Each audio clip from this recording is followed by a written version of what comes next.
سورة الماعون. بسم الله الرحمن الرحيم. دې سورت کې الله رب العالمین د بعضو ناکاره خلقو ناکاره صفات بیانوي. بسم الله شروع کوم په امداد د نوم د الله تعالی. الرحمن داس الله تعالی چې عام مهربان دی په دنیا کې په کافرانو په مؤمنانو باندې. الرحیم داس الله تعالی دی چې خاص رحم کوونکی دی په آخرت کې صرف په مؤمنانو باندې. ارأیت الذی یکذب بالدین، آیا خبر یې په هغه کس باندې چې دروغجن ګڼي دین لرا دروغجن ګڼي. داسې کس اولنې ناکاره صفت هغه دا دی چې د دین هغه تکذیب کوي، چې دې دین ته دروغجن هغه دین وایي. دویم صفت دا دی فذلک الذین، دا خو هغه کس دی یدعو الیتیم چې دیکې ورکوي یتیم ته، ټیلې ورکوي دیکې ورکوي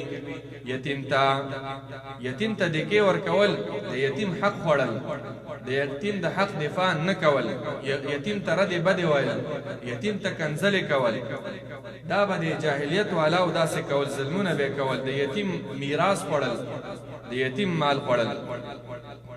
دو ناکاره صفت شو. دریم ولا يحض على طعام المسكين، ولا يحض تیزی نور کوي على طعام المسكين په خوراک د مسکین باندې. مسکینانو ته د الله د رضا په خاطر باندې تیزی نور کوي چې دې ته خوراک ورکړي شي. خلکو له تیزی ورکا، په خپلم خوراک ورکوا، خپل بچولم دا تربیت ورکوا، خپل ښځې ته دا تربیت ورکوا، او دارنګي عام مسلمانانو ته د مسلمانانو سفارش کوا. او چې څوک دا کار نه کوي دا ناکاره صفت دی. فویل للمصلین، نو تباهی دا د هغه منځګزارو د پاره، د منځ والاو د پاره چې منځونه کوي او د دوی د پاره به تباهی وي. کوم منځ کوونکي دي؟ الذین، هغه کسان دي هم عن صلاتهم چې دوی د منځونو خپلو نه ساهون نه خبره دي. یا آیات د مشرکانو په باره کې دی چې مشرکان خو منځونه کوي خو دغه منځونه دا دوی ته هیڅ پیدا نه ورکوي، ځکه منځ وکړي او بیا چې د غیر الله نه مدد غواړي، زړونو کې د توحید عقیده نشته، هسې وایي ایاک نعبد و ایاک نستعین، او بیا د قبرونو نه طوافونه کوي، باباګانو ته را مدد شوی، ځي ګرځي کوډې منتري او په سحرونو په دې شیزونو باندې یقیني. دویم مطلب دا هم دی چې عام مسلمانان چې منځونه کوي او د منځ نه خبر نه وي، یعنی منځ کې خشوع نه وي، منځ کې خضوع نه وي، منځ په طریقه د پیغمبر باندې نه وي. عمر بن خطاب رضی الله عنه یو سړی ولیدو چې زر زر منځ کو، او ورته ویل لو مت على هذا لمت على غیر ملت الاسلام، شپېته کاله دې منځونه کړي خو که په دې منځ مړ شي ته په اسلام مړ نه یې. ولې؟ لا یقیم رکوعها ولا سجودها ولا خشوعها، نه رکوع صحیح و نه سجده صحیح او نه خشوع صحیح. ولکه اکثره نن سبا مسلمانان چې منځونه کوي الله اکبر الله اکبر والسلام علیکم په مخ باندې لاس راکاږي چې منځ مې وکړو.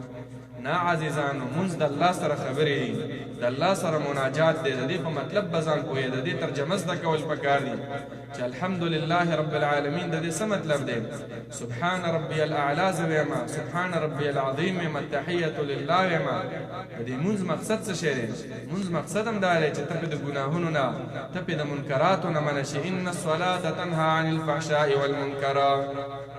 نو غافله معنا دا یا دا مطلب هم دی چې مونږ په خپل ټیم باندې نه کول، بې پروا چې ودې که ودې نه که پروا نشته.